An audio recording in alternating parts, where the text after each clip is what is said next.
Bonjour, bonjour et merci d'être là en ce mardi 12 mars 2019. J'espère que vous passerez un bon moment en notre compagnie,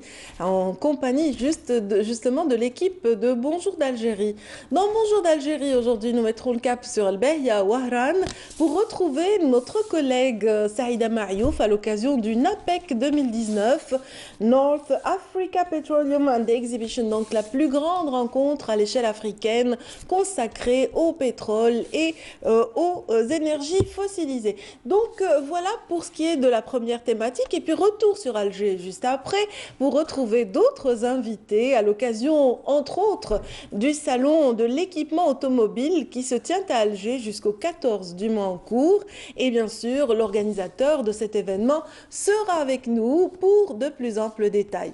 Aujourd'hui, nous sommes mardi et comme chaque mardi, Nassiba Jaïdir va gérer l'exposition. Oui, en fait, elle nous parle souvent d'exposition, mais c'est surtout l'espace mosaïque qui est consacré aux arts visuels. Aujourd'hui, elle reçoit deux artistes, en l'occurrence donc Amel Boufellah et puis également Amel Benrazala Boufellah et puis Assia Boulahbel. Ce sont toutes les deux des plasticiennes. Et puis, dans un autre registre, nous parlerons de sport avec un champion du monde, mesdames, messieurs, et champion d'Afrique en bodybuilding. Il sera là, accompagné de son coach, qui a fait énormément aussi d'efforts pour réaliser cet exploit, second du genre depuis l'indépendance de notre pays. Et puis, voilà, ce sera aussi l'occasion par la suite de découvrir des reportages que nous proposerons aujourd'hui et qui ont été sélectionnés par l'équipe de production orchestrée par Amel Almi. Alors, merci encore, mesdames, messieurs, d'être avec nous. Je vous propose tout de suite de suivre un point météo avec Mina Abed. Suivez l'air du temps avec Mobilis. Bonjour Mina. Bonjour. Ça va? Ça va? Bon réveil? Excellent. Beaucoup d'oiseaux qui gazouillaient ce matin. C'est le printemps qui arrive de manière prématurée, donc on est quand même en avance d'une semaine. Un peu comme les vacances. Beaucoup trop. Un peu comme les vacances qui ont commencé un petit peu en avance. Voilà. Donc je vous souhaite une excellente journée, mais voilà, donnez-nous un petit peu des indices pour le temps, pour le ciel, s'il vous plaît. Vous avez tout dit avec les oiseaux. Les oiseaux, voilà. Très bien, voilà, ça annonçait la couleur. Merci beaucoup Nadia, mesdames, mesdemoiselles, messieurs, bonjour et très bon réveil. Eh bien, ce début de matinée, on aura un petit peu de brume sur l'ensemble des régions côtières, quelques nuages bas sur la partie est et puis beaucoup de soleil tout au long de cette journée, à l'ouest, au centre, à l'est du pays, ainsi que sur l'ensemble des régions sahariennes. Du Nord Sahara vers l'extrême sud, en passant par les oasis, la Saoura, le Sahara central ou encore le Hogar et le Tassili.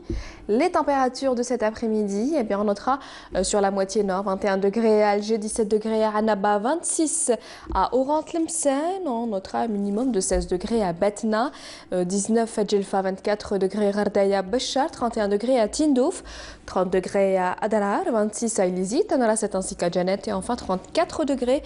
Ce sera la maximale à Bordeaux, Beti Mourtar et Ngazam. On passe tout de suite à l'Europe. Eh bien pour aujourd'hui, on aura quelques passages nuageux, parfois denses, notamment à Prague, Budapest ou encore Varsovie, Berne, Marseille. On aura des averses à Paris, Londres, Dublin, Bucarest, Athènes. Côté Mercure, on relèvera 14 degrés à Marseille, 22 degrés à Madrid, 13 à Paris. 11 degrés à Londres, 18 à Bordeaux, 9 à Berlin, 8 à Prague, 6 à Varsovie, 11 degrés à Budapest, 9 à Bucarest et enfin 16 degrés à Athènes. Place tout de suite à l'éphéméride et puis pour plus d'informations, le site de Météo Algérie reste à votre entière disposition, les 3 w.météo.dz. Très bonne matinée et à tout à l'heure midi. La météo vous a été présentée par Mobilis. Merci beaucoup Mina. Merci à vous. Merci. En tout cas, les journées s'allongent. On sent qu'on va vers l'été, exactement. Vers le printemps. Ça commence à venir. Moi, j'aime bien arriver quand il y a de la clarté. Mais j'avoue que la pluie nous manque un petit peu. La pluie, oui, c'est vrai que la saison des pluies a été courte. Très courte. On espère quand même un retour. Je ne sais pas si c'est bon pour l'agriculture, mais je ne sais pas. Je pense que les dernières pluies seraient les bienvenues. Exactement. Merci beaucoup, Mina. Merci à vous. Donc, à tout à l'heure, midi. Tout à l'heure. Tout à fait, midi 19h. Merci, passez une bonne journée, ainsi que toutes les personnes qui nous suivent ce matin.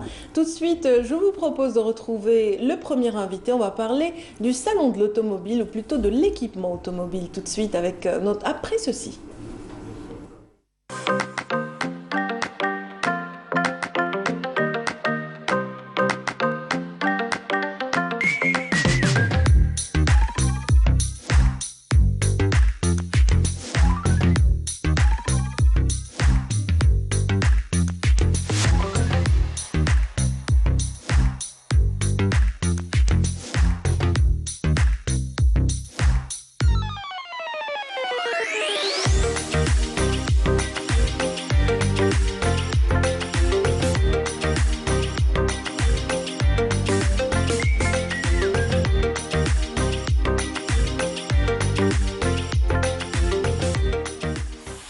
Rebonjour mesdames, messieurs, donc nous diffusons à partir d'Alger, la capitale que nous venons de voir sous ses multiples facettes, une capitale qui bouge pas mal, surtout du côté des ports maritimes. La SAFEX ne désemplit jamais avec les différents événements qui sont organisés justement tout au long de l'année. Aujourd'hui nous allons opérer un gros plan sur un événement en particulier qui se déroule actuellement dans cet espace. Il s'agit du salon de l'équipement automobile et l'organisateur de cet événement est parmi nous. Bienvenue à Nabil Bey Boumazrag. Bonjour madame. Bienvenue. Merci beaucoup. Oui. Je vous remercie pour votre invitation. Vous avez pris le temps quand même parce que ça y est, ça a été lancé, le coup d'envoi a été donné. Tout à fait hier, donc le salon a ouvert hier ses portes et se termine jeudi. Nous avons commencé donc le salon avec une participation de près de 250 exposants de 16 pays. 70% des exposants viennent de l'étranger, 30% bien évidemment d'Algériens. Et on a remarqué depuis quelques années qu'il y a un intérêt réel de la part des investisseurs algériens qui souhaitent investir dans la sous-traitance, enfin ce qu'on appelle en Algérie sous-traitance, mais en fait c'est de la fabrication de pièces, donc pour devenir un équipementier et pouvoir répondre à la demande croissante en pièces de rechange. Il y a une quinzaine d'entreprises qui activent justement dans le domaine de la fabrication de pièces de rechange. En tout cas, on sent une volonté de l'État algérien d'aller dans ce sens, d'aller vers une véritable industrie automobile, donc avoir la possibilité d'intégrer ce marché de manière efficace. Tout à fait. Donc il y a un choix audacieux qui a été fait par l'État, justement, c'est de faire du montage et ensuite de l'intégration. Tout à fait. Généralement, c'est l'inverse qui se fait dans d'autres pays. Mais ce sont des pays qui ont une tradition en la matière, qui ont vraiment commencé très tôt la production automobile. Oui, évidemment. Non, pas forcément. C'est un jeune pays, il faut le dire. Non, pas forcément. Il y a d'autres pays comme la Tunisie qui n'ont pas d'usine de montage, mais ils ont une industrie de sous-traitance. En fait, c'est des choix. Il y a deux choix possibles. Où on fait du montage et ensuite on fait de l'intégration, on fait l'inverse. Très bien. Le plus audacieux, c'est ce qu'on a fait en Algérie. Et ça va certainement finir par payer dans quelques années. Il faut atteindre, je pense, un nombre critique, environ entre 500 et 1 million de véhicules, pour que les équipementiers internationaux daignent s'intéresser un peu au marché algérien. Investir, s'installer, etc. Tout à fait. Donc... Maintenant, entre-temps, il y a quelques Algériens qui se lancent dans l'industrie de pièces de rechange, d'abord pour fournir la prévente, donc l'aftermarket, et peut-être à terme pouvoir justement fournir ces usines de montage. Très bien. Donc, en tout cas, les premiers jalons ont été lancés. Tout à fait, et puis, vous accompagnez cet élan, vous accompagnez cet effort par le biais de ces éditions on en est à la 13e édition du Salon de l'équipement automobile. Tout à fait. Vous sentez, avec le recul de ces 13 années, un petit peu l'évolution de ce marché? Complètement. La profession s'est structurée parce qu'on a tendance à oublier que d'abord, ce qui fait ce secteur, c'est les distributeurs algériens, importateurs-distributeurs. Malheureusement, depuis quelque temps, ils sont mal vus, mais c'est une erreur parce que c'est des professionnels, c'est un métier, distribuer de la pièce de rechange, l'importer, faire des préconisations, assurer que le parc algérien qui est très ancien, que ce parc puisse rouler. Et en toute sécurité surtout, parce qu'il y a aussi le côté sécuritaire qu'il faut mettre en avant, qu'on a tendance malheureusement à oublier. Et c'est grâce à ces gens-là, voilà, je suis un peu le porte-drapeau de ces professionnels. Voilà, vous leur rendez un petit peu hommage parce qu'ils font beaucoup en coulisses. Tout à fait. Ah oui, oui, oui. Oui, en amont. Vous ne pouvez même pas imaginer ce qu'ils font. Je vous assure. Il y a toujours, bien évidemment, certaines brebis galeuses. Mais depuis quelque temps, oui, je pense que il y a toujours de la spéculation dans ce domaine. Tout à fait, mais la plupart, c'est des gens professionnels, honnêtes et très organisés. Il ne faut pas oublier que c'est un métier, donc les gens ont appris depuis des années. Pourvoyeur de main-d'œuvre aussi, donc absorber le chômage. Il ne faut pas l'oublier non plus. Non, c'est vrai que c'est quand même un secteur très porteur dans notre pays. Voilà, les usagers sont assez nombreux. Oui. Voilà. Et puis on le voit, le parc automobile, ou plutôt en parlant de route, parfois ne porte plus. Tout à voilà, fait. ne supporte plus. Oui, parce que le secteur est générateur de beaucoup de richesses. Parce qu'on a tendance à ne pas se... Les gens, bien évidemment, le monsieur lambda ne peut pas savoir, mais générateur de beaucoup de richesses. Parce que l'automobile, c'est un secteur qui est très, très vaste. Vous savez, la maintenance, le lavage, par exemple, mine de rien. Donc, voilà. La personne qui vous fait une vidange, la station d'essence, etc., etc. Donc, c'est une chaîne. Chaque maillon a son importance, j'imagine. Exactement. Nabil Bey Boumezrek, donc là, on est dans le cadre d'un salon. Pour ne pas que le téléspectateur confonde, c'est pas un salon qui s'adresse à tout le monde. En fait, c'est ciblé comme action et comme activité. Tout à fait. C'est un salon professionnel, donc destiné uniquement aux professionnels. Ceux-là dont je parlais tout à l'heure, qui sont au niveau des stations, les garagistes, les ateliers de réparation, etc. Ce salon leur est destiné. C'est un espace d'échange destiné aux professionnels en la matière, donc un B2B, et de dimension internationale. Donc, très international, en effet, oui. Très international. Qu'est-ce qui est important dans ce contact avec l'étranger, justement? On importe 99% de la pièce de rechange. Donc... tous les équipementiers de premier ordre ou de second ordre viennent sur le salon pour présenter leur savoir-faire. Et puis il y a aussi quelques-uns qui souhaitent justement trouver des partenaires algériens pour investir localement. Très bien, d'accord. Parlons un petit peu aussi de la participation. Donc 70% d'étrangers à ce salon. La participation algérienne, donc aussi, a tendance à être une participation qualitative, puisque ce sont vraiment des personnes complètement investies qui exposent à votre salon, complètement investies dans le domaine de la fabrication de pièces de rechange, entre autres. Entre autres, oui, fabrication et distribution de pièces de rechange. On le constate, je me rappelle 2006, quand on a lancé le salon, vous prenez des images de 2006 et 2019, il y a un monde qui les sépare. Et ça prouve et ça démontre que le distributeur en 13 ans, c'est vraiment professionnalisé, c'est structuré. Et qu'est-ce qui a changé, justement? C'est à travers... Il y a un indicateur tout simple, en fait. C'est la qualité du produit. Pas du produit, d'abord du stand. C'est quand on voit le stand d'un exposant, on comprend tout de suite l'importance de l'exposant. Et il y a de la formation. C'est-à-dire qu'on a acquis de l'expérience en matière marketing. Tout à fait. Ah oui, tout à fait.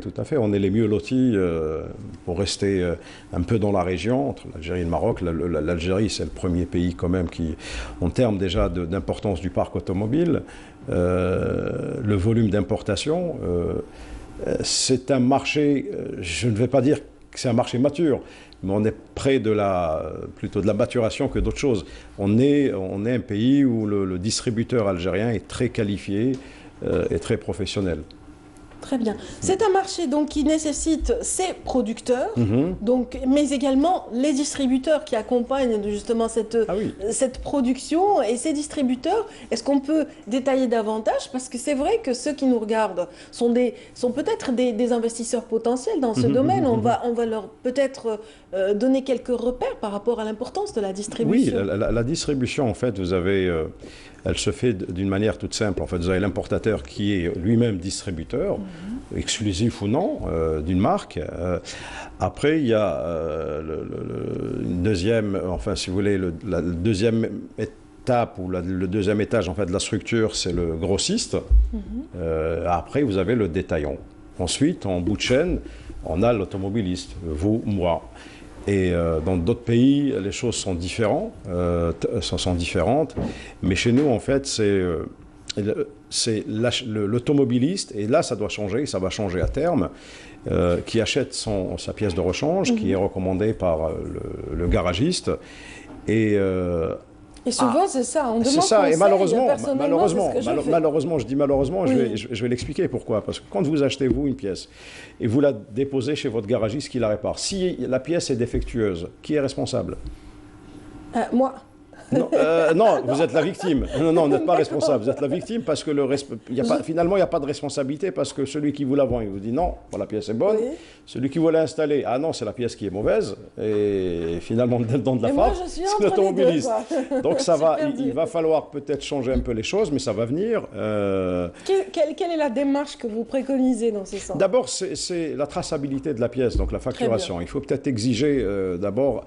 Il faut que nous, autant que citoyens, on doit exiger, pas uniquement pour la pièce, hein, une facture. Quand j'achète un produit, donnez-moi la facture. Voilà. Et là, je responsabilise celui qui me la vend. Alors, après, le réparateur, la même chose, donnez-moi une facture. Et là, on responsabilise les deux parties. Si jamais il y a un problème, on peut éventuellement faire quelque chose. Mais s'il n'y a pas de... Après, dans d'autres pays, et on y vient de toute façon, on voit un peu l'évolution du marché de la réparation avec ce qu'on appelle les centres de réparation rapide, donc un garage. Vous déposez votre véhicule, il fait le diagnostic, il répare votre véhicule. Très bien. Et là, vous êtes garanti. Alors, dites-moi, Équipe Auto donc, est une plateforme qui permet un petit peu de regrouper toute cette masse de professionnels.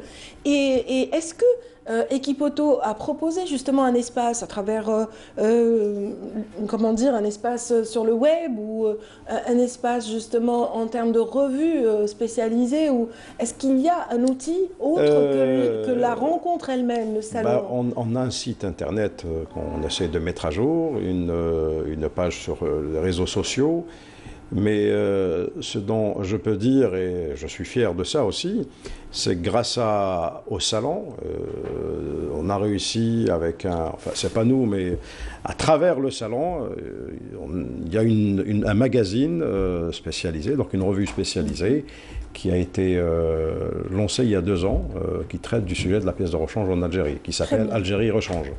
Et c'est un peu grâce au salon.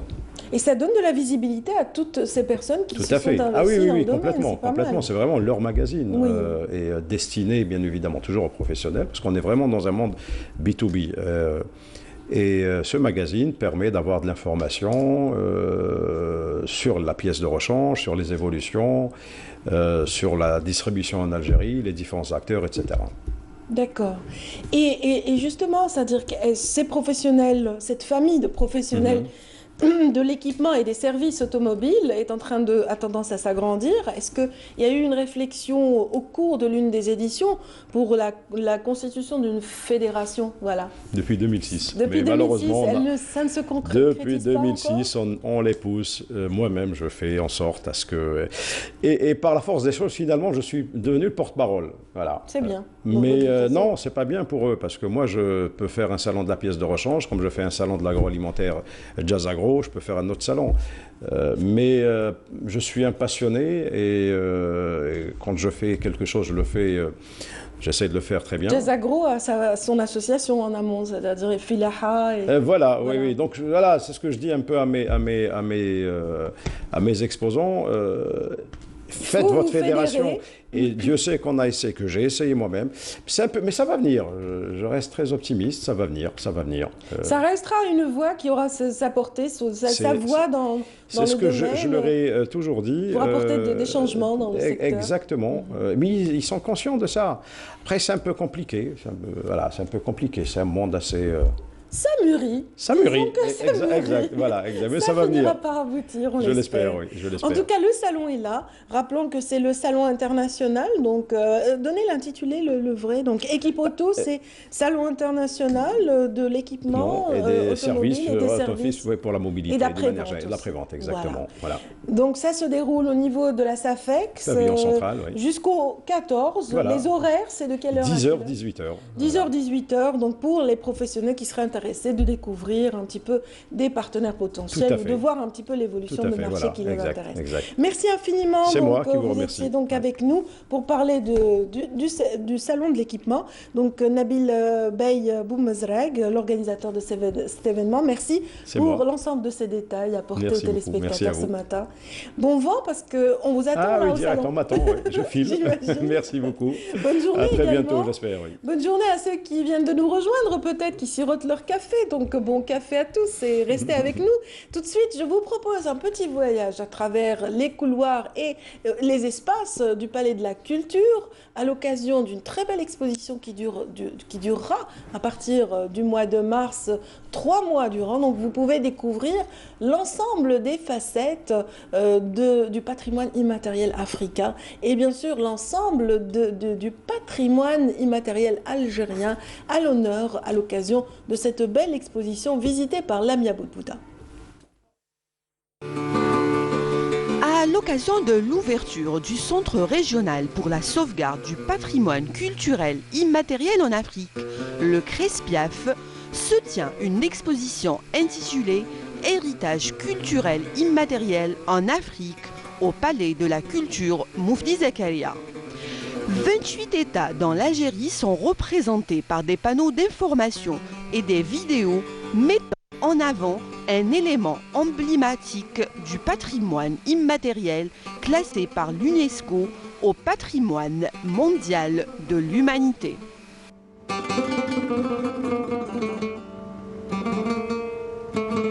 Le CRESPIAF, le centre régional à Alger pour la sauvegarde du patrimoine culturel immatériel en Afrique, qui vient d'être créé sous l'égide de l'UNESCO, qui est basé à Alger, mais qui va s'occuper de tout le patrimoine immatériel en Afrique et qui va donc servir les objectifs stratégiques de l'UNESCO en faveur de la Convention. C'est ce CRESPIAF-là qui organise cette exposition, c'est son premier acte d'existence. Le patrimoine immatériel algérien est représenté par tous les éléments classés à l'UNESCO. Les Hellil du Gourara, le costume nuptial de Tlemcen, l'Imzad, le Rek de Sidi Cheikh, la fête de la Sbiba de Janet et le Sboua de Timimoun, ainsi que les mesureurs d'eau du Touet. On précise aussi que les dossiers relatifs à la distillation de l'eau de fleurs de Constantine ainsi que le bijou de Etienne de Tizi Ouzou sont bien engagés pour le classement. C'est normal que l'Algérie ait la possibilité de présenter tous ces éléments, tous les éléments qu'elle a pu classer sur les listes du patrimoine immatériel. On peut les rappeler, mais ils sont maintenant connus. Il y a la Hellil, le Rak, le costume de Tlemcen, le Sbour, la Sbeiba, l'Imzad. L'Imzad qu'on a inscrit avec avec le Mali et le Niger. Nous avons des dossiers en préparation. Naturellement, nous avons des dossiers qui sont dans le pipe. Il y a le Tartar qui est la distillation de l'Ouard à Constantine et dans un certain nombre de nos cités, de nos anciennes cités. Nous avons le bijou des Athiani, le bijou en argent émaillé. Nous avons comme dossier relatif aux chants populaires au pluriel. Nous avons le rail, nous avons la chouir, nous avons le aïeï, nous avons le sraoui et nous avons également un dossier commun international que nous présentons avec nos frères du Maghreb, les pays du Maghreb, Maroc, Tunisie, Mauritanie, en espérant que la Libye puisse nous rejoindre bientôt. C'est celui relatif au couscous. Donc voilà le travail qui se fait. Le couscous, c'est un mets qui est très très ancien, qui nous vient peut-être de la préhistoire, qui en tout cas était présent dans l'Antiquité et qui représente quoi, le couscous? Le couscous, il représente l'invention de la cuisson à la vapeur. Le visiteur de cette belle exposition aura pris connaissance des héritages culturels africains relevant des différents domaines du patrimoine immatériel et qui se déclinent en tradition et expression orale, art du spectacle, pratiques sociales, rituels, événements festifs, savoir et savoir-faire. En ce moment-là, nous sommes en face de la partie Zambie, de la Zambie. Alors nous avons le masque Makishi. Vous avez des photos, vous avez du texte dans les 3 langues, vous avez du texte en français, en anglais et en arabe, et chaque pays est représenté donc par des panneaux photographiques qui sont de très très beaux panneaux de grande dimension qui montrent l'élément dans son intimité. Vous avez également 3 salles de projection où vous pouvez voir, il y a 400 minutes de films, il y a 40 films documentaires de 10 minutes chacun. Là par exemple, nous sommes en face du panneau de la charte de Kulukan Fuga, du Mandé, c'est-à-dire de l'Empire mandingue, qui date du XIIIe siècle et qui est une charte précurseur des droits de l'homme et de la bonne gouvernance, n'est-ce pas? Cette charte est composée de 44 articles que l'on a mis ici tombant des branches comme des feuilles, mais des feuilles vivantes, pas des feuilles mortes, qui tombent des branches du baobab, qui est l'arbre autour du village autour duquel les populations se retrouvent. Les gens, il y a des bancs, vous pouvez vous asseoir autour de cet arbre. Ben, regardez par exemple, donc je vous ai dit qu'il y avait 44 articles. Il y a l'article 24 qui dit « Ne faites jamais de tort aux étrangers ». C'est une charte des droits de l'homme, c'est une charte de la bonne gouvernance qui est expliquée ici. Donc vous avez les panneaux, les textes dans les 3 langues. Sachez que l'exposition est visible jusqu'au 6 juin. L'occasion de voir la carte d'identité culturelle de l'Afrique et de s'émerveiller devant tous ces trésors immatériels du continent. Et nous continuons de parler d'art avec Nassiba Djaidir qui vient de nous rejoindre. Bonjour Nassiba. Bonjour Adia, bonjour à vous tous, ravie de vous retrouver tous les mardis. Ben nous aussi. Idem pour nous Nassiba, puisque vous nous ramenez aussi des personnes qu'on aime bien voir dans ces plateaux, des artistes en l'occurrence. Merci, en fait on n'est pas cette fois-ci, on était juste à côté, hein. Là on vient de voir le reportage le Palais de la Culture. Notre collègue Lamia Boudbouda qui a consacré son reportage au patrimoine immatériel, une très belle exposition d'ailleurs à découvrir. Et nous on était juste à côté. Ah bah oui. La galerie d'art Beya, au Palais de la Culture, Moufdi Zakaria. On s'est intéressé cette semaine à une très belle exposition collective. Les dames étaient à l'honneur. Très bien. Quand même. Bah oui, on célébrait la journée mondiale des droits de la femme cette semaine. À l'occasion de la journée internationale des droits de la femme, effectivement. Donc une belle exposition contrastée, aux styles variés. Justement, avec nous pour en parler ce matin, 2 artistes peintres. Amel Benrzela, bonjour. Bonjour. Merci d'être des nôtres. Toujours un plaisir. Là, mec, merci. Juste à côté de vous, alors Essia Boulahbel, bonjour. Bonjour, merci à vous. Toujours un plaisir d'être avec vous. Bienvenue. Qui a un peu le trac. Oui, un petit peu. On le sent. C'est plusieurs fois, mais moi bon, aussi. c'est toujours... Bon. Sérieux? Non. Oui, Ah non. c'est juste, Ça m'aurait étonné. Ça m'étonnerait, hein? Oui. Alors, mesdames, bienvenue. Merci. Et merci d'avoir accepté notre invitation. Merci. Alors, vous exposez ensemble... vous participez à cette expo collective Amel Benrzela. Oui, donc c'est une exposition. Il y a des hommes aussi. Hein, donc, oui, mais vous oui. étiez en force. Ouais, Hein. Il y a quand même force, 13 artistes qui exposent. Des femmes artistes. Des femmes et quelques hommes aussi qui sont avec nous. Et puis, ce qui m'a plu dans cette exposition, il y a de nouvelles personnes, donc de nouvelles... qui font leur entrée sur la scène artistique. Et tout, des noms que je ne connais pas et tout. On découvre, c'est bien de découvrir bien aussi. sûr. Pardon d'ouvrir une parenthèse, oui. C'est un peu comme chez nous, hein, dans le studio tout à l'heure, il y avait 2 caméra-women, elles se sont éclipsées pour laisser venir 2 jeunes caméramans qui rejoignent l'équipe. On leur souhaite la bienvenue. à nos nouveaux venus, donc, à nos caméramans qui viennent de nous rejoindre, qui ont un petit peu renforcé l'équipe des caméramans de l'équipe de Canal Algérie. Voilà, ceci étant dit, je vous laisse terminer. Pardon. Allez-y, Amel. Donc, je vous ai dit qu'il y a du nouveau, des noms que je ne connaissais pas et des œuvres que je ne connaissais pas. Du nouveau, c'est toujours bien de découvrir et de voir quelque chose de nouveau. Sinon, on se lasse à la longue, hein, voilà. Des noms qu'on ne connaissait pas, des artistes qu'on ne connaissait pas, des talents cachés. Voilà, qu'on découvre, ce qui est bien. Il y a des artistes confirmés, des jeunes talents aussi, émergents, des talents émergents dans cette exposition. Essia, vous exposez, bien que vous êtes quand même assez connu sur la scène artistique. Vous êtes quand même très dynamique, très prolifique. On vous voit un peu partout. Hein, un peu, oui. Puisque vous êtes dans la création bijoux et vous êtes aussi artiste peintre. Voilà, je suis artiste peintre autodidacte. Donc, je pense que c'est une passion nourrie par mes souvenirs d'enfance qui a vu le jour il y a quelques années. Et là, je me suis lancée dans une aventure et je ne pensais pas que j'allais en arriver là. C'était juste un hobby qui a pris le dessus. Là, c'est une passion, c'est ma vie, c'est une thérapie. Donc, c'est vraiment... Et au Palais, vraiment, ça a été c'est une très belle expo où il y a beaucoup de couleurs, beaucoup de styles aussi, des techniques différentes. Moi, je suis dans le vert. Mais dans la toile aussi, il y a une très très belle touche. On a vu, comme a dit Amel, des nouveautés et beaucoup de partage, des rencontres, de belles choses. Et ça vous permet aussi de tisser des liens d'amitié. Oui, de se retrouver, de tisser des liens et de connaître aussi. Est-ce que c'est votre création qu'on voit? Oui, ce que je porte. En fait, oui, je suis aussi dans la création de bijoux, mais je suis beaucoup plus dans le traditionnel. Je touche tout ce qui est cuivre, j'ai fait des noyaux de date, je suis aussi dans le semi-précieux.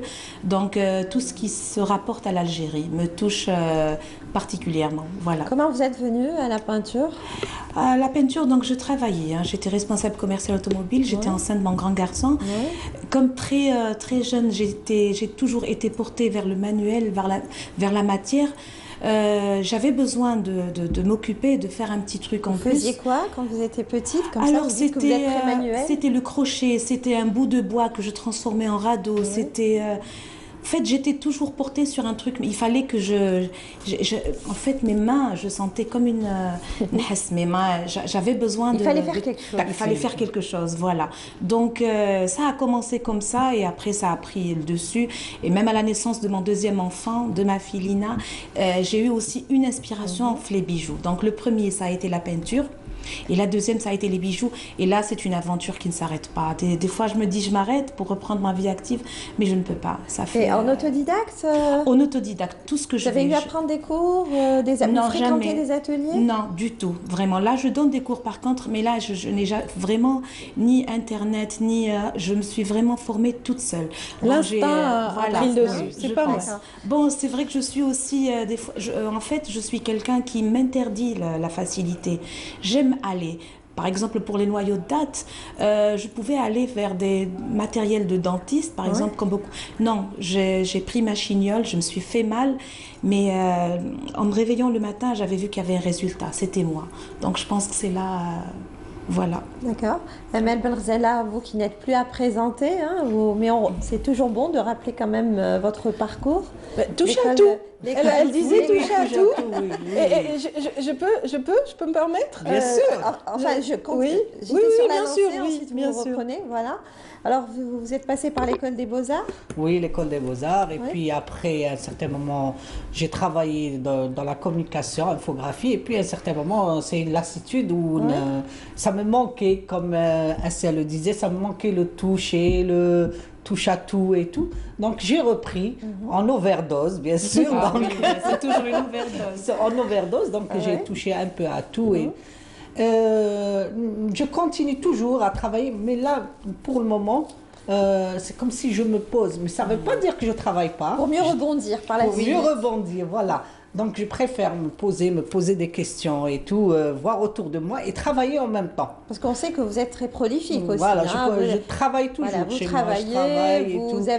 Vous avez eu aussi à participer à de nombreuses expositions. Je donne aussi, puisque j'enseigne dans le domaine. Oui, vous partagez votre passion avec vos étudiants. Avec les étudiants et tout, donc je partage aussi ce que je sais, et j'apprends aussi. Hein. En donnant, on apprend aussi. J'apprends chaque jour, j'apprends et voilà. Vous êtes en plein recul, et avec ce recul, est-ce que vous préférez qu'on vous appelle artiste peintre ou plasticienne? Entre les deux, qu'est-ce que vous préférez? Plasticienne. Voilà. Parce que ça vous ouvre un petit peu le panel, le Voilà. champ, parce que vous touchez à différents supports. Voilà, voilà. Elle travaille sur différents supports, Oui. sur matériaux, elle utilise différents matériaux, outils de travail. Oui, on j'imagine. retape même des vieux meubles et tout avec les étudiants. Donc, c'est un domaine Vaste qui n'en finit pas. C'est à nous de chercher, d'aller, de ne pas se fermer. C'est à nous. Voilà, c'est ça le Et avoir domaine. l'esprit créatif, Et tout. puis oser aussi, hein, Oser, ne pas avoir avoir peur, l'audace parce que, créative. ne Que pas ce soit dans avoir le peur. domaine de la peinture, j'imagine aussi des bijoux aussi. Hein. Oui, faut être toujours créatif. Il faut toujours être... Moi, personnellement, je n'aime pas les choses... je ne fais pas exprès. Bon, dans beaucoup d'expos, avec toute modestie, beaucoup de gens me disent « vous sortez du lot ». Je ne fais pas exprès de sortir du lot. Ouais. C'est-à-dire, dans mes créations, un bijou qui paraît très simple, je le refais à plusieurs reprises. Vous le revisitez? Oui, je revisite. Par exemple, dans le srab, le bijou traditionnel, je le revisite avec une, je vous dirais, avec une ardeur. Je suis toujours là à... C'est-à-dire que je ne peux pas mettre un truc simple. Il faut Donc, qu'il y ait c'est une par touche amour. artistique. Oui, il y a une passion. C'est Ça par bouillonne, amour, ça c'est bouillonne pas toujours. une Ça usine. bouillonne, j'ai mal à la tête. Il ne faut pas nous voir... D'ailleurs, je le dis tout le temps. Dans chaque tableau que je peins, dans chaque bijou que je crée, il y a une partie de moi que je laisse. Voilà. C'est mes émotions, c'est ma douleur. Des fois, on en pleure, vous savez, c'est tout un... Il y a une essence. Vous Voilà, épluchez exactement. quelque chose, histoire, c'est c'est- histoire. C'est Ça- tout ça un dé- dialogue ça, avec voilà. l'art. Exactement, C'est tout voilà. un dialogue, On y une met discussion tout avec dans l'art. un C'est bijou. excellent. Un bijou même porté, ça nous paraît juste une pièce là que la femme, que celle qui l'achète le porte, mais il y a toute une histoire Vous derrière. dialoguez avec la matière. C'est personnalisé Dialoguer aussi, oui. avec la matière. Oui, on s'énerve, on rit, mais c'est vraiment beaucoup. C'est nos émotions qu'on met dans cette, Oui, dans alors, cette œuvre. absolument. Alors, en Voilà. parlant d'émotions, il y avait beaucoup d'émotions dans cette exposition collective signée par 13 artistes peintres. Oui. Et il y avait même une femme sculpteur aussi, Oui. Ratiba Ratiba Itchafa, qui Itchafa. exposait ses peintures et quelques-unes de ses sculptures. Nous allons visiter. En tout cas, cette après ce qu'on vient exposition. d'écouter, hein, Nessiba, j'imagine, si vous avez quelque part un bijou que vous avez acquis et qui a été façonné par les mains, les mains expertes de toutes ces artisanes, vous allez avoir peur de le faire tomber maintenant. Parce qu'il y a un petit bout de l'artiste dedans et il y a un bout de son âme. Il y a un donc, fragment, en fait. on C'est un va le fragment. regarder autrement, cet objet. Et merci en tout cas. Merci à vous. Allez, on va tout de suite lancer le reportage.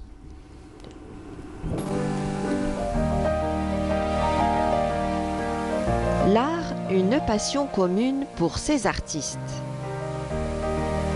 Une passion qu'ils mettent en partage à la galerie d'art Beya.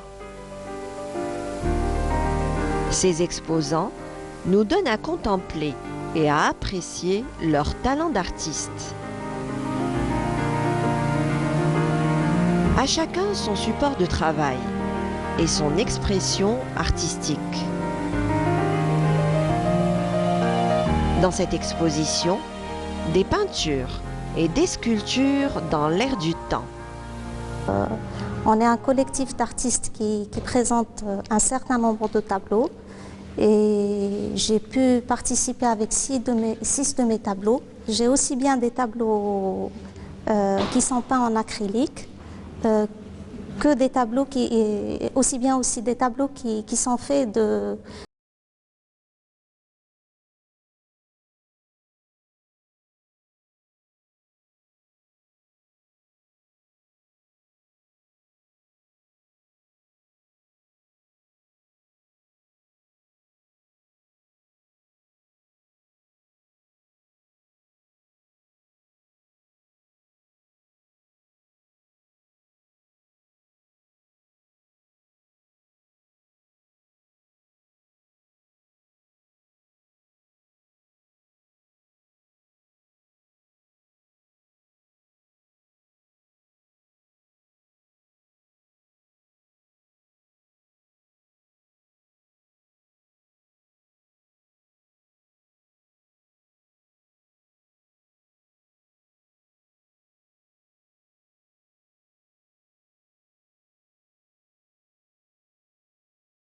Le terguet, Cheikh Zawiya et la nature morte. C'est une passion اللي نحبها ملي كنت في عمري 11 سنة.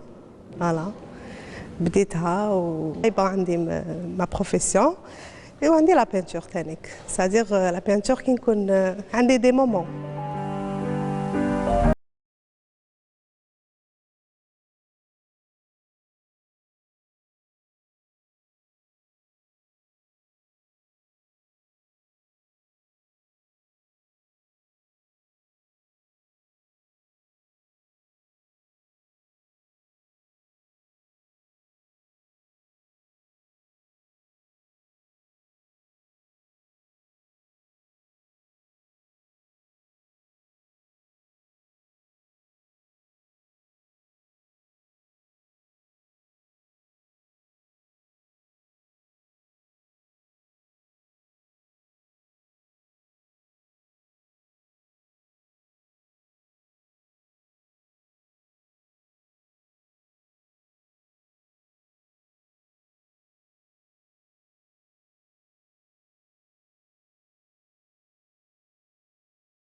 C'est-à-dire que c'est une canule, c'est pas un pinceau, donc c'est un contour que nous dessinons, nous gérons en même temps la pression et le dessin, chose qui n'est pas très facile. J'ai mis quand même quelques années pour arriver à ce résultat-là.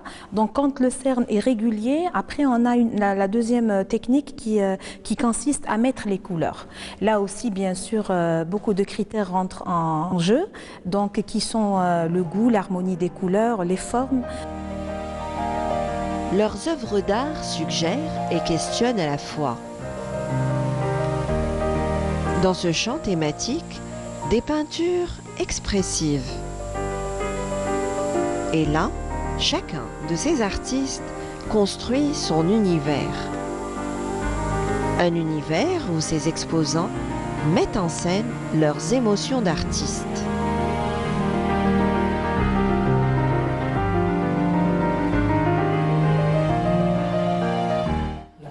Oui, donc c'est vrai, on disait là autour du plateau que c'était très bien, oui, c'était très bien, effectivement. Ça nous a fait du bien, Nassiba, merci. Je vous en prie. Moi, ça a été un grand bonheur que de rencontrer tous ces artistes peintres. Tous ces artistes peintres rencontrés au Palais de la Culture. Bon, j'y étais pas le jour du vernissage parce que j'aurais pu rencontrer d'autres artistes, mais le jour de notre passage avec l'équipe qui m'accompagnait, il y avait quand même trois artistes. Il y avait vous. Oui. Il y avait Afaf Meftahi, oui, qui est une artiste autodidacte et esthéticienne de profession. Il y avait aussi Bellamine, Amina Bellamine, qui est artiste aussi autodidacte, qui travaille, qui est très active aussi, qui travaille dans une banque et qui se passionne aussi pour la peinture. Elle est passionnée d'art, tout comme vous, mesdames. Alors, je reviens vers vous. Assia Boulahbel, votre support de prédilection aussi, c'est le verre. Oui. On va revoir quelques-unes de vos œuvres d'art dans un petit moment. Et vous allez nous parler un petit peu de cette passion sur le verre, cette transparence sur laquelle... C'est magique le verre, hein, oui, en fait. Oui, c'est magique. Ça reste pour moi un support très banal. Mais en fait, je n'ai pas voulu aller vers le verre pour aller vers le verre. Hein. J'aime aussi la toile, mais le verre, je ne sais pas. Ce qui m'attire dans le verre, c'est beaucoup plus cette transparence, cette réflexion. Les couleurs, quand... Je sais pas, c'est peut-être aussi c'est un petit peu ma personnalité aussi. Je suis quelqu'un de très transparent. C'est peut-être ça qui fait que... Qui vous a attiré vers je pense que c'est ça. Je pense qu'on ne va pas... On va revoir, on va voir... Ça va finir par arriver, voilà. Mais en tout cas, on sent qu'il y a un intérêt pour le patrimoine dans ces travaux. Voilà. Oui, on voit par exemple, là, c'est la poterie. C'est un travail très ancré dans le patrimoine culturel algérien. Pouvez-nous commenter cette œuvre? Oui. Alors, Hna, c'est le couscous. Bon, bien. Là, c'est le couscous. Bon, c'est un plat que je retagine avec une jarre en abstrait, mais là, c'est le mzeyed, c'est le couscous qu'on met sous terre, qu'on fait fermenter, le mzeyed, je ne sais pas. C'est un plat traditionnel qu'on mange en Kabylie, qu'on mange à l'Est. Bon, Alger, je ne sais pas si on connaît. Donc là, c'est aussi c'est un patrimoine culinaire, si vous voulez. Donc je suis essentiellement dans tout ce qui est, je vous ai dit, tout ce qui touche à ma culture, à mes racines. Je suis aussi dans l'abstrait. Oui, il y a une dans œuvre l'africain plutôt aussi. abstraite, Voilà, je suis aussi dans l'abstrait Ah ouais. des formes. Là, on a des géométriques. tenues traditionnelles. Là, oui, en fait, là, je ne voulais pas aller vers le costume traditionnel. Quand j'avais commencé, j'étais beaucoup plus portée sur l'abstrait et l'africain. J'étais vraiment portée sur des silhouettes de femmes très allongées, vraiment de très très belles œuvres. En tout cas, le contraste des couleurs rappelle l'Afrique. Voilà, Donc, vous avez peut-être exploité le costume algérien, mais la palette est africaine. Voilà. Donc là, par exemple, vous avez la constantinoise bonnoise, je suis de l'Est. Donc j'ai repris, c'est un mélange entre la constantinoise et la bonnoise, avec srab, chaque traditionnel, je lui mets les bijoux de la région. Donc là, vous avez Chéchia, vous avez le mkhabbel, vous avez le msharraf et vous avez srab. Dans l'algéroise, je mets khayt al-rouh. Dans Chaouia, je mets... Donc chaque... en fait, chaque région a ses traditions, voilà, avec son costume spécifique. Et c'est un honneur pour moi de mettre en valeur justement sur ce costume, c'est-à-dire c'est un patrimoine, c'est nos racines, c'est notre culture. Qu'on se doit de préserver et de sauvegarder. Amel Berzela, vous êtes... Ah, avant de passer à Amel Berzela, là, il y a une autre œuvre. Là aussi, c'est des jarres mêlés. Donc, je suis passée au jarre. À un certain moment, je voulais toucher à la poterie parce que j'ai touché au bois et j'ai touché à la céramique aussi avec la même technique. Je voulais toucher la terre et je ne suis pas arrivée, faute de temps. Donc, tout de suite, je me suis... Peut-être c'est, je ne sais pas, peut-être que c'est ça qui m'a... C'est l'expression de la frustration. Voilà, exactement. Voilà, et vous travaillez les couleurs. C'est délicat, c'est délicat aussi. Travailler sur le verre, il faut être patient, minutieux, précis. Et ce n'est pas comme la toile. C'est très délicat. Le moindre, on est obligé de décaper. Parce que là, c'est des couleurs qui se mixent. On n'a pas le droit à l'erreur. Hein, non, on n'a pas le le droit. Verre. C'est comme pour l'aquarelle. Exactement. Comme pour les bijoux. Voilà, tout à fait. Absolument. Alors, Amel, on va voir vos œuvres d'art. À vous, Amel Berzela, vous êtes sur un tout autre registre, différent, totalement différent de Assia. C'est pas vraiment les nouveaux, parce que les nouveaux, je les laisse pour une individuelle. Ça fait partie d'une série. Ça fait partie d'une série. Ça fait partie d'une série. Donc, c'est du semi-figuratif, abstrait semi-figuratif, parce qu'il y a un personnage mystique qui raconte des histoires à chaque fois qu'il revient. Et vous laissez vagabonder votre imaginaire. Il persiste, ce personnage. Ah bah, tant qu'il raconte de belles histoires, on est là. Ça dépend des histoires. Ça dépend du vécu, de l'instant. Et donc,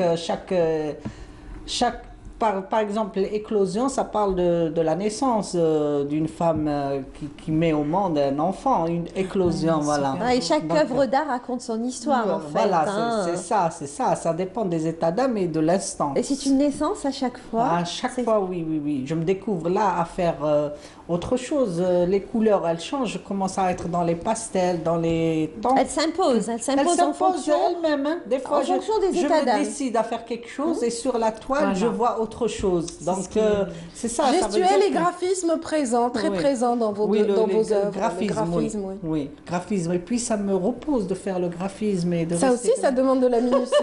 Et de la précision ça calme aussi. Ça calme aussi de rester à faire comme ça. Donc, on se des motifs répétitifs ou de vous relaxer. Une thérapie, en fait. Il faut être très patient, en fait. Oui, et vous avez le temps, mesdames, entre votre vie de famille, votre profession, vos professions respectives? Pas vraiment. De vous consacrer comme ça, votre travail d'artiste? On travaille le soir en général? Comment ça se passe? En peinture sur verre, par contre, c'est le jour. Parce que c'est la lumière. La lumière. Les bijoux, ça peut être le matin quand les enfants vont à l'école, ça peut être... Le soir? En fait, c'est une question d'organisation. Hein. Voilà. On est vraiment dépassé, mais on trouve toujours un petit... Parce qu'en fait, ce qui se passe, des fois, on a le temps et on n'a pas l'inspiration. Et des fois, on a l'inspiration et on n'a pas le temps. Donc, ça dépend. On essaie de s'organiser en fonction de ces deux facteurs-là, mais on trouve toujours un petit moment pour créer. Se consacrer à sa passion. En fonction des coups de cœur aussi, Amel Berzela, les coups de cœur, ça dépend des périodes. Autour de nous et tout. Absolument, un artiste reste toujours attentif à ce qui se passe autour de soi, à l'écoute de la société. Même de sa vie personnelle. De sa vie personnelle, de sa famille, et il extériorise ce qu'il ressent. Il y a toute une sensibilité en éveil. Alors, cette exposition, elle va durer jusqu'à quelle date? Normalement 15 jours. Donc une quinzaine de jours? Des projets, alors rapidement, on n'a plus beaucoup de temps. Des projets peut-être, Assia? Pour l'instant, non. Moi, je suis encore en 2018. Hein. J'ai plein de projets dans ma tête. J'arrive pas encore à... C'est-à-dire que c'est pas que je bug, je suis là c'est comme une... Je me repose en Voilà, attendant de faire c'est- autre chose. Voilà. J'ai besoin Amel, de ça. Moi, Amel je aussi. prévois une individuelle, mais je ne sais pas quand. Elle parce était que- prévue déjà en 2018. Oui, parce que hein, justement, vous je avez mis n'étais du pas temps. prête moralement, parce que Ouais. j'ai les œuvres, D'accord. elles sont déjà prêtes Oui. et tout. C'est moralement que je ne suis pas prête. D'accord. Donc, On espère vous voir normalement, en non. individuel en 2019 peut-être. Inch'Allah. D'ici la fin de l'année, Je l'espère, peut-être. j'espère. On va Inch'Allah. attendre Alors. l'éclosion et la gestation qui est en cours. Attends, mais là, c'est elle qui la ramène.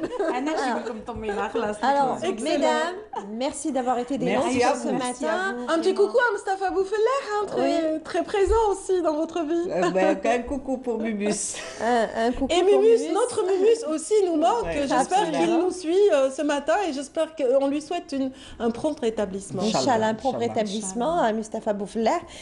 Alors, ne boudez pas votre plaisir, chers téléspectateurs. Si vous vous trouvez du côté du Palais de la Culture Moufdi Zakaria, n'hésitez pas à aller découvrir cette exposition, cette belle exposition très contrastée aux styles variés qui a été organisée à l'occasion de la Journée internationale des droits de la femme. Puis juste à côté aussi, dans le même palais, il y a aussi une belle exposition consacrée au patrimoine immatériel Africain. africain. Voilà, c'est l'Afrique à l'honneur, voilà. Merci mesdames. Merci à Ce vous. fut un plaisir. Voilà. Merci. Idem pour vous, hein, Nassiba. Vous êtes dans le terme d'âme. Hein. Vous faites partie, même si vous êtes dans l'équipe. En tout cas, vous parliez d'un très beau collectif. On va tout de suite, la transition vers les invités prochains, mesdames, messieurs, se fera par le biais d'un autre collectif, dans un autre registre musical cette fois-ci. Ils sont plusieurs jeunes à avoir uni leur voix en faveur d'une très belle chanson dédiée au pays, dédiée à l'Algérie. On va les écouter avant de retrouver notre champion de bodybuilding. بلادي الزين والهمة فيك تسير يا يما بين جبال العالية ويا زين زينة بلادي الزين والهمة فيك تسير يا يما بين جبال العالية ويا زين زينة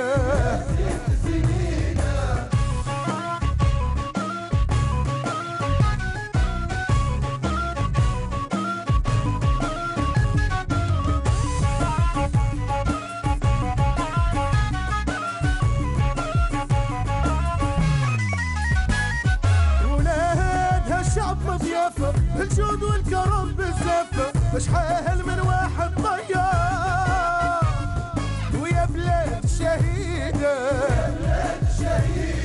ولادها شعب مضيافة الجود والكرم بزافة شحال من واحد طيار ويا بلاد شهيدة يا بلاد الشهيد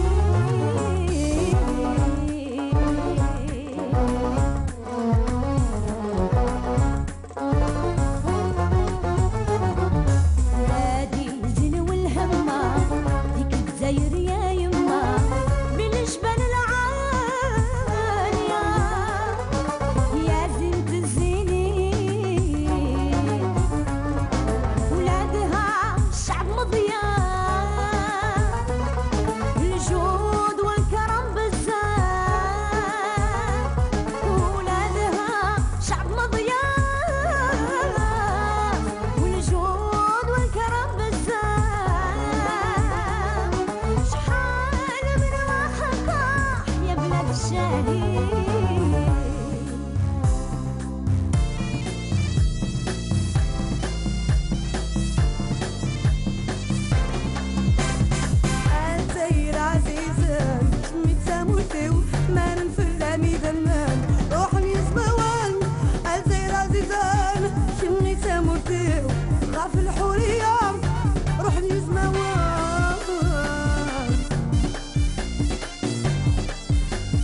ومنورة ما تذبل حباب الروح غالي علينا مطالب عادي. Ce collectif de chanteurs porte sur plusieurs tenues l'emblème national. L'emblème national a été fièrement représenté donc dans des scènes internationales par notre champion aujourd'hui. Donc il s'agit de Sid Ali Midoun. Donc Sid Ali Midoun, bienvenue.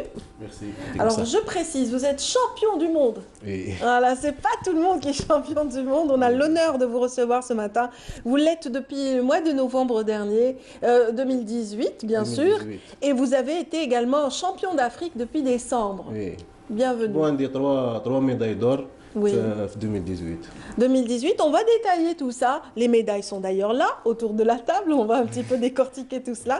Le temps de présenter votre coach, donc celui qui vous accompagne au quotidien, celui qui vous martyrise donc, pour vous préparer au combat. Donc, Sid Ahmed Messaour, bienvenue. Bonjour et bonjour à tous nos téléspectateurs et merci pour l'invitation. Voilà, on n'a pas dit jusque-là que c'était vraiment la discipline du bodybuilding qui était à l'honneur dans cette dernière séquence de notre émission.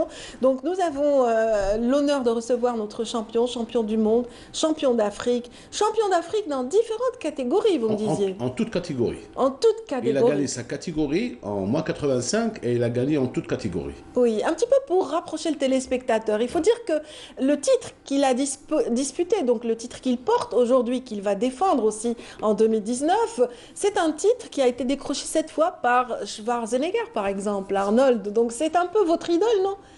كي كنت تشوف أرنولد شوارزنيغر كنت تحلم نو لا فيريتي كنا كاع نحلموا بهذا وي وصبحت حقيقة. Oui. C'est-à-dire que travailler son corps, essayer d'avoir un corps vraiment masculin, dans les normes justement masculines, un corps fort, un corps vraiment qui est dans les proportions donc, que n'importe quel homme désirerait, je pense. C'est ce que vous faites au quotidien avec un travail assidu. Donc تخدم بزاف شحال مرة في النهار تخدم يعني ولا في السمانة نقولوا؟ نطريني 2 fois par semaine. 2 fois par semaine. 2 fois. 2 fois par semaine. 2 fois par jour. 2 fois par jour. 2 fois par jour ولا 2 fois par semaine؟ يا فهم وراكم. Non, c'est 2 séances par jour. Il a le cardio le matin. Oui. Et la séance des groupes musculaires l'après-midi. Très bien. C'est 2 fois par jour. Voilà, j'ai voilà, ici sur le plateau des médailles. Quand j'ai essayé de les porter, elles sont lourdes. Ils font exprès pour eux, parce qu'ils savent qu'ils portent tout le temps des poids. C'est par rapport aux athlètes, ils font. Elles sont très lourdes. C'est de l'or, hein. C'est de l'or. Ouais, c'est des médailles d'or. Ouais. Des médailles d'or, donc décrochées. Donc, la compétition par rapport à l'Afrique, c'est faite où? Elle est faite à Kholéa, c'est la fédération algérienne avec le ministère de la Jeunesse et des Sports. On a organisé pour la 3e fois les championnats d'Afrique qui se sont déroulés à Kholéa le mois de décembre 2018 où il a gagné, comme on a dit, la catégorie. Et en toute catégorie. Il avait le public avec lui, je suis joke. C'est normal, il y avait les copains, les amis. C'est plus facile à la maison. Maintenant, il est bien connu, il est bien renommé, on peut dire, sur la scène mondiale amateur du bodybuilding. Oui. Et il a eu sa carte professionnelle, mais on veut bien attendre un peu pour que son niveau il progresse encore. Et il va rentrer dans la classe des professionnels. La carte professionnelle, il a, mais on attend un peu, c'est notre stratégie. Il faut dire qu'il a tout juste 26 ans, notre champion. C'est un عام. Et واش من عام بديت يعني la discipline وكيفاش حتى بديت؟ بديت كان في عمري 19 ans. 19 ans, d'accord. كنت نحب هذا السبور، كنت نتبعه. ومارسته الحمد لله. Très bien. كاين parmi les amis des proches يروحوا معك لا سال يخدموا معك؟ Bien sûr كاين صحاب. ماكش وحدك؟ D'accord, très bien. Donc c'est une passion qui est partagée avec les amis et 2 fois par jour, vous allez vers la salle, vous vous entraînez. Est-ce que vos parents prennent au sérieux la discipline? Oui, bien sûr. Est-ce que vraiment يقدروها? Est-ce que vraiment في la famille? ولا مع الأول قالوا لك اختك؟ قولي la vérité. سيرتو في الماكلة. مي داك لحق واحد 7 repas par jour. Ah mon Dieu, je plains vos parents. Vous êtes une fratrie de combien? Vous êtes combien dans la famille? شحال راكم؟ خمسة. خمسة. Donc خمسة donc يكرهوك كاع. C'est sûr. كي تحطوا على الطاولة il y a plus rien. Non, il reçoit l'aide. C'est-à-dire il y a des repas spécifiques. Voilà, c'est ça. Ouais. Il y a des compléments alimentaires. Des compléments alimentaires et surtout les produits bien, les aliments bien protéinés, oui. C'est comme la viande blanche, le poisson, les œufs. Il y a la fédération aussi qui est derrière. Oui. Et qu'elle finance sa préparation. Très bien, donc voilà. Ça soulage un peu les parents. Voilà, c'est ça. Et sinon, ils n'arrivent pas à financer. C'est trop pas par jour, c'est pas évident à suivre. En tout cas, voilà, parlons un petit peu de cette progression. Ça fait 2 ans que vous entraînez donc, notre champion. Ouais. Et en 2 ans, donc, il a pu parvenir. Est-ce que vous avez vu la graine de champion quand il arrivait vers vous? Ouais, ça fait 2 ans, j'étais derrière sa préparation. Et on a fait les championnats du monde 2016. Il a fait 7e et il n'est pas rentré avec les finalistes. Mais je lui parlais juste après la compétition. Je lui dis que tu as un grand potentiel. L'année prochaine, on va préparer mieux. Et ce qu'on a fait, on a fait une bonne préparation. Amintou, qui la prochaine fois ce sera mieux. Bien sûr.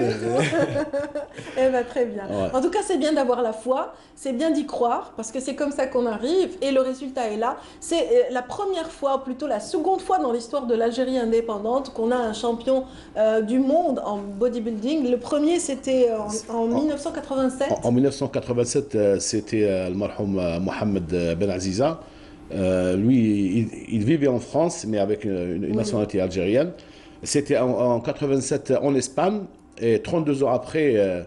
Voilà, après 32 ans, on a Sid Ali voilà. qui réussit l'exploit de monter au podium à la première place. Pour le moment, il est le seul et l'unique champion du monde en bodybuilding dans notre fédération. Très bien. Et par rapport au Maghreb, par rapport au monde arabe? Par rapport au Maghreb, il y avait les Égyptiens qui avaient un niveau assez élevé, mais maintenant on est derrière. Et on a eu deux vice-champions du monde en mince physique. Oui, entraînés par vous d'ailleurs. Ouais, c'est ça, ouais. Moi, je suis DTN, ou bien entraîneur national de bodybuilding, mince physique, body classique. Et on a une autre discipline, qui est le powerlifting. Aussi, on a des champions d'Afrique et champions du monde. Très bien. Vous avez travaillé en Allemagne vous-même, donc pendant plusieurs années. Voilà. Et dès qu'il y a eu naissance de cette fédération, vous avez rejoint donc les rangs du coaching algérien. C'est ça. Moi, j'étais en compétition les années 90 où j'étais champion d'Italie en 91. Après, je me suis allé en Allemagne et là, je me suis retiré de la scène comme athlète et je me suis formé en qualité entraîneur, coach et formateur. Et dès la naissance de la fédération algérienne en 2006, ils m'ont contacté. J'ai répondu oui pour mon pays. Alhamdoulilah, le résultat est là et le niveau, ça ne cesse pas de progresser dans toutes les catégories qu'on a et dans toutes les disciplines de la fédération qu'on a, alhamdoulilah. Oui, ça progresse et ça continue, ça ne va pas s'arrêter, Inch'Allah. Sidi Ali Midoun, quels sont les critères qui font que vous soyez champion? Le jury, quand ils vous observent, vous bougez, j'imagine, etc. Qu'est-ce qu'ils doivent, vous faites attention à quoi? La gestuelle, le corps lui-même, ou même votre manière de bouger, votre manière de présenter votre corps est importante? Oui, importante. كما لازم في هذه الرياضة لازم الجسم يكون متناسق. L'harmonie du corps, donc. Et puis la manière de bouger, on vous entraîne un peu à le faire, comment bouger, comment montrer tel muscle. Oui. Il y a des poses imposées et la comparaison. D'accord. Et la comparaison. Avant, s'ils sont 30, d'ailleurs, d'habitude, ils sont de 30 à 40 athlètes avant les demi-finales. Après, il y a les 15 qui se qualifient pour les demi-finales. Après, il reste les 6 et les 6, ils vont se comparer entre eux avec des poses libres avec musique. Oui. Et là, il décide, c'est les juges. Des fois, il y a 9, 11 ou 13 juges qui décident qui sera le champion. Donc, c'est pas facile. Il y a l'équilibre du corps, il y a la profondeur du muscle, il y a la sèche, l'athlète le plus sec, le plus dur. Donc, il y a plusieurs critères pour Comment reconnaître le plus dur? Là, je montre une médaille en même temps. Ça a été décroché quand? Ça, c'est la médaille de championnat d'Afrique 2017. 2017, donc ça c'est antérieur. On va chercher la toute dernière championne du monde, c'est où? La plus grosse? La grosse, c'est la médaille d'or championnat d'Afrique, toute catégorie. Ah, c'est ça. Voilà. Donc ça résume un petit peu toutes les catégories. Voilà. Alors là, ils appellent tous les champions des catégories et ils font la comparaison entre eux et on appelle Champion of the Champion. C'est le champion des champions, notre Sidi Ali Meidoun. Voilà, c'est le champion des champions. Ah ben je vois avec le nombre de... le temps de prendre le plan, je vous dis pas, c'était lourd. Hein. C'était lourd, donc ils vous punissent, ils vous donnent la médaille, mais ils vous punissent. En même temps. C'est terrible. Mais en tout cas, on est ravis, on est vraiment honorés. C'est pas tous les jours qu'on met l'accent sur cette discipline qui prend de l'ampleur en Algérie. يعني كاين بزاف درك les salles partout في البلاد يعني في Alger ou là dans toutes les villes, dans toutes les bourgs, dans les 48, je dirais même dans certaines petites villes. Ouais. Dans les petites villes, c'est facile de trouver 3 ou 4 salles de musculation. Oui. Donc ça la jeunesse actuelle est proche de son corps. Ouais. Tout le monde s'intéresse. Moi, je peux dire, après le football, c'est le sport le plus populaire. Oui. Maintenant, ouais. Moi, je dirais que même maintenant, la jeunesse, c'est marrant, les penchants. Parce que après la salle de sport, il y a le coiffeur.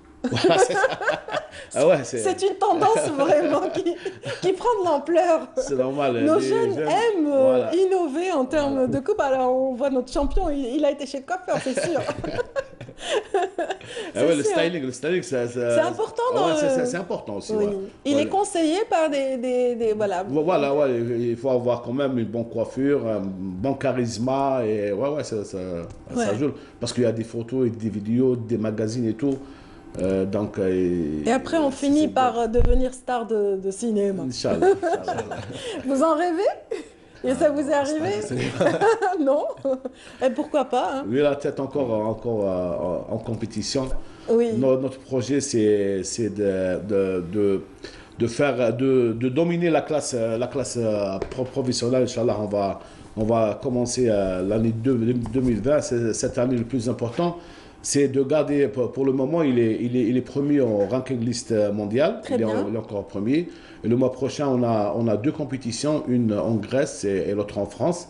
C'est pour garder le classement jusqu'au mois de décembre. Inch'Allah, il va finir premier au ranking list mondial. Le Diamond Cup, oui. Le Diamond Cup en France et en Grèce. Et en Grèce, donc 2 étapes qui l'attendent pour maintenir cette première place. Voilà, c'est ça. Après le mois d'août, on a les championnats d'Afrique à Angola, à Luanda. Après, il y a Arnold Classic au mois de septembre et les championnats du monde de nouveau à Dubaï au mois de novembre, Inch'Allah. Un programme très riche qui vous attend, Sidi Ali Meidoun. Allez, un petit mot pour ceux qui nous suivent ce matin, pour vos fans, allez. Un petit coucou pour ceux qui vous aiment. شكر Cheikh. Le papa, oui, votre père. نشكر كاع احبابي ويوقفوا معايا والفيدراليه الاتحاديه تاع الجزائر شكون اللي دائما معاك يعني لا بيرسون عندي صاحبي صاحبك اعطي له اسمه كمان جعفر كمان هكذا تجوز بلا ما تقول له كوكو جعفر il faut quand même en tout cas merci beaucoup qu'est-ce qu'on peut dire un petit peu bon courage bon vent et bonne réussite à notre champion Sidi Ali Meidoun donc double champion donc champion du monde et champion d'Afrique 2018 j'espère qu'il gardera ce titre et qu'il ira très loin dans sa carrière parce qu'il est tout jeune, à peine 26 ans. Ouais, c'est ça. Voilà. C'est ça merci. Merci, merci coach. Donc Sid Ali Midoun, c'était notre champion et son coach, c'est Sid Ahmed Messaour, donc qui a participé à cette réalisation et qu'on remercie de sa présence ce matin parmi nous. Marhaba bikom encore une fois, j'espère qu'on vous retrouvera après la prochaine compétition, qui sait, pourquoi pas. Mais en tout cas, en parlant de retrouvailles, nous allons peut-être retrouver tout de suite Saïda Mayouf, qui se trouve à Al-Behia Wahran, à l'occasion du CNAP. Donc le CNAP, le NAPEC, pardon, NAPEC 2019, North Africa Petroleum and Exhibition. Donc une plateforme, un espace de rencontre privilégié pour les professionnels dans tout ce qui concerne la production pétrolière. Donc Saïda, est-ce que vous êtes là? Tout à fait, bonjour. Bonjour Saïda. Radia, bonjour à tous. Bonjour Saïda, vous allez bien? Ça se passe bien à Oran? Bonjour, ça va? Un grand bonjour d'Oran, de la ville d'Oran, la radieuse. Oui, le NAPEC, ça bouge beaucoup, c'est très dense en activité. J'imagine que vous avez suivi l'événement depuis son départ. Et qu'est-ce qu'on peut en dire? Qu'est-ce qu'on peut dire de cette nouvelle édition du NAPEC?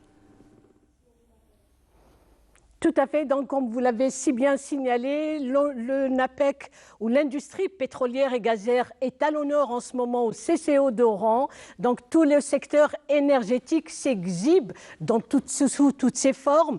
Il s'exhibe également dans toute sa chaîne. Le NAPEC nous fait des découvertes extraordinaires. Mais avant d'en parler, justement, laissez-moi vous présenter mes invités sur ce plateau aujourd'hui. Donc nous avons avec nous M. Jafar Yassini, vous êtes fondateur et président du NAPEC.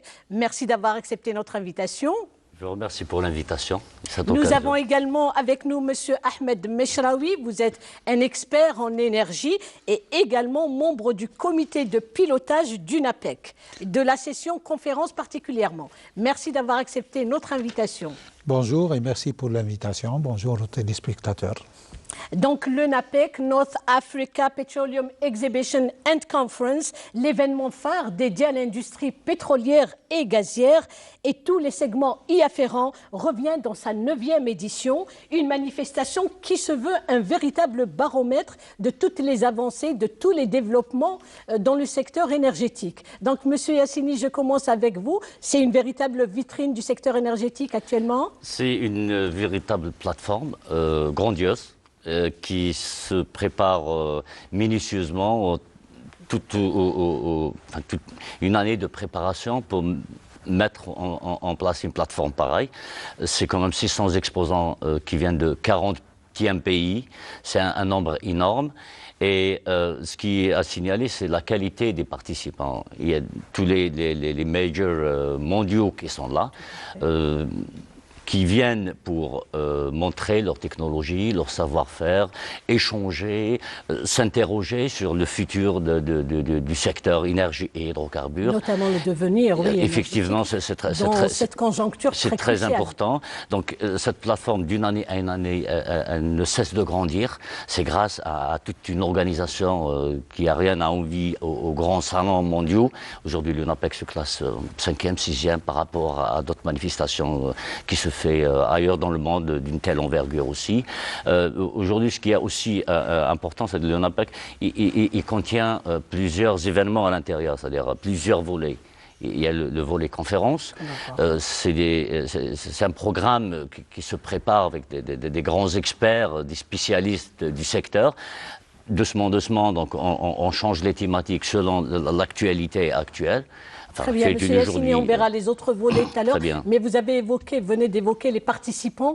Est-ce qu'il y a eu beaucoup plus qui ont rejoint le NAPEC cette année par rapport aux éditions précédentes? Vous savez, d'une année à une autre, on essaie de ramener plus de grandes sociétés, mais aussi de petites. Ça veut dire, il n'y a pas de petites ou grandes, mais les majors qui ont, comme les Baker Hughes, Schlumberger, Equinor, le but c'est de les ramener sur les deux volets, conférences et expositions.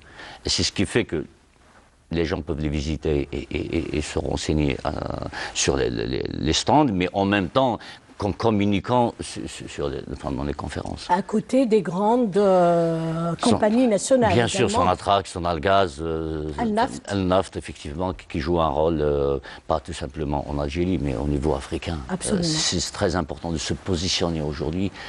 L'Algérie doit mener l'Afrique dans ce secteur-là. On est les leaders, donc les pays africains, ils viennent pour apprendre en Algérie, parce que je crois que c'est l'unique société au monde. Nous avons une présence de quel pays donc? C'est le Mali, le Niger, la Mauritanie, la Tunisie, la Libye, l'Égypte. Qui ont également répondu présent l'année dernière. Effectivement, l'année dernière, et d'une année à une année, c'est-à-dire ils augmentent le nombre de délégations, soit ils essaient d'hausser. Le but principal, c'est de ramener leurs ministres aussi. Parce qu'aujourd'hui, l'Algérie doit gouverner un peu d'une manière en hydrocarbures l'Afrique. Ça veut dire qu'on doit être leader dans ce domaine-là. On est leader. Mais tout simplement, il faut le montrer. Il faut une telle conférence, il faut qu'il y aura des ministres, il faut qu'il y aura tous les grands PDG africains en APEC. Et pour le faire, ça demande du temps, c'est un travail à long terme qu'on essaye de faire chaque année. Monsieur Mechaoui, le NAPEC aujourd'hui? Le NAPEC, moi je suis plutôt dans le volet conférence. Et le volet conférence a réuni d'éminents experts, nationaux et internationaux. Nous avons écouté avec beaucoup d'attention les participants, et aussi ce qui est très important, c'est que nous avons vu à travers les communications et les présentations les avancées dans le domaine donc technologique essentiellement, et dans le domaine de la manière de travailler dans ce secteur-là, en matière notamment d'exploration, de production, de raffinage, de pétrochimie. C'est l'un des objectifs principaux justement de cette manifestation économique. Effectivement. Et donc nous avons écouté avec, comme je le disais, avec beaucoup d'attention. C'était très intéressant. Et les nouveautés cette année, c'est beaucoup plus les thèmes de transformation, c'est-à-dire la digitalisation qui est à l'honneur d'une APEC de cette année. Et puis, nous avons également vu à travers les panels des thèmes beaucoup plus liés à la stratégie dans le domaine stratégie algérienne. D'abord pour faire sa promotion du domaine minier, pour évaluer ses réserves, pour participer ou bien planifier beaucoup plus le lendemain, c'est-à-dire l'avenir du pays, l'avenir énergétique du pays. Et donc puis, beaucoup de questions de l'heure, le mix énergétique à l'horizon 2030, la pétrochimie et le devenir justement de ce secteur. Absolument. Les thématiques ont été savamment justement réfléchies, savamment ciblées. Comme l'avait signalé M. Yassini, ce travail de préparation a duré une année. Et donc, avec un groupe au niveau du comité de pilotage, un groupe qui est composé de probablement plus d'une vingtaine de personnes qui ont travaillé sur la préparation de ces conférences-là. Parce qu'il fallait d'abord définir les thématiques, ensuite cibler les experts qui sont en mesure de parler de cette thématique, et également les sociétés qui développent de la technologie de façon à ce que ces sociétés puissent communiquer les avancées qu'ils obtiennent chaque année. Et le tout en 4 jours, c'est très court par rapport à tout un secteur aussi stratégique. Écoutez, on a eu des problèmes de gestion des journées parce que on devait à chaque jour terminer le travail vers 17h, 17h30. Eh bien, ça se termine à 18h30. Des fois, ça peut dépasser les 18h30. C'est clair. Donc, je reviens vers vous, Monsieur Yassini. Le NAPEC 2019 revient cette année avec un nouveau slogan. Donc, transformation, partenariat et développement durable. Effectivement. Quel est le sens, justement, de ces thématiques? Le sens, c'est un sens d'actualité. qui a été préparé ensemble dans le Steering Committee, avec M. Mishraoui et tout le comité du pilotage. Donc je laisserai M. Mishraoui expliquer plus profondément. Et chaque volet est déjà très riche en sens. Ouais. Que ce soit la transformation, le développement durable, le partenariat. Le NAPEC est un espace justement pour le doing business. Donc, M. Mishraoui. Oui. Écoutez, chaque mot traduit beaucoup de choses. Le partenariat, c'est d'abord l'expérience algérienne dans le domaine du partenariat. Et là, par exemple, si on regarde uniquement l'amont pétrolier, il y a plus de 25 ans de partenariat avec des sociétés étrangères qui sont venues au début des années 90, dans le cadre de la loi 86-14, qui ont contracté avec Sonatrach donc, des projets, et ces projets ont abouti à des résultats considérés excellents. Des exemples concrets, M. Mishraoui? Absolument. Écoutez, si on prend par exemple la production algérienne de pétrole d'aujourd'hui, la production, pratiquement 50% de cette production provient de gisements en association, en partenariat. C'est extraordinaire, d'accord. Sans parler des gisements de gaz, par exemple, où nous avons BP qui est partenaire de Sonatrach sur Insalah, sur N'Djamena, etc. Donc le partenariat a démontré que l'Algérie avance quand elle a la main dans la main avec un autre. Le partenariat, c'est un autre volet également, c'est un volet d'investissement où, dans le domaine des hydrocarbures d'une manière globale, l'investissement est très risqué. Parce que l'exploration, quand on regarde par exemple un projet d'exploration de 20 ou 50 millions de dollars, ces 50 millions de dollars, c'est un poker. On peut forer des puits, ne rien trouver et repartir. Donc c'est un risque financier énorme. Et ce risque, dans tous les cas de figure, quand on a des risques, il vaut mieux les partager avec les autres. Ça, c'est une philosophie en ce qui concerne le partenariat dans le domaine de l'investissement. Maintenant, justement, la tendance actuelle, pardon, M. Mishraoui, c'est le grand appel à ces investisseurs de venir investir en Algérie, vu que le climat d'affaires s'y prête. Écoutez, le partenariat, comme je l'ai dit, est une grande réussite pour les années 90 et 2000, dans le cadre de la loi 86-14. Le partenariat a un volet technologique important, parce qu'il a permis à l'Algérie d'accéder à des technologies nouvelles que nous n'avons pas. Ça a permis aussi à former les ingénieurs de Sonatrach, parce que quand on est en contact avec les autres, on peut gagner des échanges qui se font. Et ça, c'est énorme en soi, bien sûr. Je crois que la Sonatrach a énormément gagné, que les ingénieurs de Sonatrach ont gagné dans leur compétence, en travaillant simplement avec les autres, avec les internationaux, disons. Et ça, c'est un autre volet. Et le troisième volet, quand même, qui est important pour le partenariat, c'est que tant que les conditions, disons, d'équilibre entre les résultats des uns et des autres, parce qu'il y a trois acteurs dans ce partenariat. Il y a l'État qui prend les impôts, qui prend la rente, et vous savez très bien, vous savez très bien que la rente, c'est très important dans le PIB dans notre PIB. Il y a le volet, il y a l'investisseur lui-même étranger qui a des intérêts, et tant qu'il a des intérêts, il est présent. Et il y a la Sonatrach qui est un partenaire. Donc ce sont là les trois acteurs.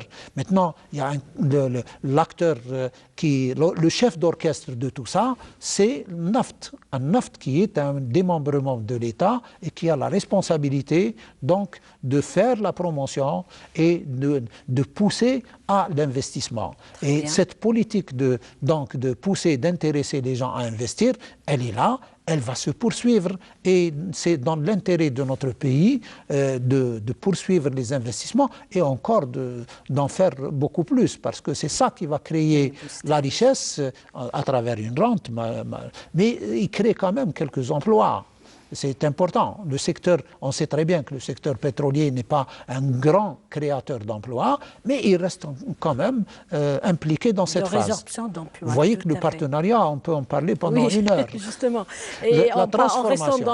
dans le volet partenariat, des contrats en vue dans l'APEC cette année? Hier, on dirait qu'il y a eu des contrats qui ont été signés. On appelle qu'il y a toujours... C'est un événement où il se passe beaucoup de choses. C'est du concret. C'est des gens qui viennent pour faire du business uniquement. Donc, ils sont là à la recherche de solutions, de services, de technologies de pointe, et en les trouvant, automatiquement, il se passe des échanges, des conventions, des contrats. Et c'est pour ça que chaque année, le NAPEC grandit et trouve sa place parmi tous ces salons mondiaux. De toutes les manières, nous ne sommes qu'au 3e jour, et d'ici demain, peut-être qu'il va y avoir encore... Il se passe beaucoup de choses en coulisses aussi. Voilà, des contrats signés. Voilà, hier, il y a eu un contrat signé dans un stand, et on l'a découvert qu'à la dernière minute. Donc, il se passe beaucoup de choses entre une société étrangère et une société algérienne pour amener justement un savoir-faire et le mettre à disposition de l'Algérie. Oui, peut-être qu'il faut bien comprendre que le partenariat a deux volets. Il y a le partenariat pour la recherche et l'exploration des hydrocarbures, leur développement, etc. Ceci est géré par la loi 86-14 et ensuite actuellement c'est la loi 07-05 de 2005 qui est en vigueur, et puis il y a un projet de loi qui est en cours d'examen, de préparation, etc. avec un seul but, c'est améliorer les conditions d'attraction de l'Algérie. Ça, c'est le volet société pétrolière. Durant les conférences. Attendez, s'il vous plaît. Donc, il y a ce volet. Et il y a le volet des sociétés de services. Les sociétés de services sont les fournisseurs donc, de technologies pour faire des forages ou pour faire de la sismique ou pour faire des analyses, etc. etc. Et cette relation, c'est un partenariat qui se fait dans un cadre général. Il n'est pas soumis à une loi particulière, c'est la loi algérienne du business d'une manière globale. Et c'est dans ce cadre-là que les contrats actuellement se signent beaucoup plus rapidement que dans le cas des sociétés pétrolières. Très bien. Un mot sur la transformation numérique? Alors, la transformation numérique, elle a deux objectifs.